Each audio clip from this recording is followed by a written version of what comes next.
content monetization. Yung mga review sa Facebook. Sa totoo lang natatawa ako guys. Kasi parang hindi mo maintindihan yung policy ni Facebook ngayon. Kumbaga, parang tingin ko naglilinis siya o parang nagbabawas siya. Siguro marami ng mga content creator ngayon na gustong sabihin natin ganun ang kakitaan. Minsan nakakadismaya sa totoo lang. Pero marami talaga rin na gusto ng siguro araw-araw hawak na cellphone, Facebook, kumbaga yun na yun kanilang nakikita. Kumbaga na-encourage sila din ng ibang mga vlogger na mag-join sa ganong kakitaan, sa content monetization, na napakahirap naman ng mga requirements.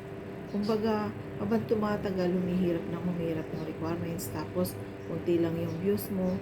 Ang masakit nito kasi guys, sabihin natin, yung mga maliliit na content creator na nag-umpisa pa lang, na gumagawa ng mga long video. Kasi unang-una, nagagamit na yun para lagyan ng ads. Niraran na siya ng ads. Nakita ko kasi sa aking mga video, may mga run na ads na Actually, hindi pa naman ako na-invite sa content monetization. Pero, ginagamit na yung video ko as run. Hindi lang isang ads. Minsan, pag mahaba yung video ko, nakakatatlo. Kahit sa mga reels. Kumbaga, nagpapakahirap kang gumawa ng ganun. Tapos, wala kang napapala. Tapos, dumating yung time na umabot ka isang taon. Dumating yung time na hindi sinasadya, nagkaroon ka ng violation. Sabihin natin, kasi kulang ka pa sa kaalaman sa mga rules na pagkadami-dami mga rules and policy. Nagkaroon ka ng violation ngayon, nagkaroon ka ng restricted. Sabihin natin, minessage ka, affected na yung monetization. Wow, hindi ka pa nga na-i-invite, affected na yung monetization mo. Tapos ginagamit na yung mga video mo. Sa tingin ko, hindi naman makatarungan na yung ginagawa ng ganun, yung ganung policy. Parang, ewan ko kung anong naging basihan ni Facebook para parang ganunin niya yun. Lalo't yung mga content creator na parang nai-invite sa ganung paggawa ng ads.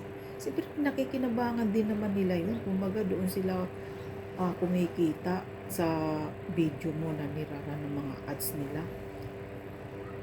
Kahit katiting na sabihin natin pagkaliit-liit, hindi ka man lang bibigyan. O bigyan ka man lang ng kahit sabing $0.0, paghihirapan mo ng maraming video at pahirapan mo ng effort. Parang nakakainis, nakakarinding sa mga ganong sitwasyon. Nakakadismay. Ewan ko rin bakit ba pumasok din ako sa ganyan kay Facebook na mag-content na yan.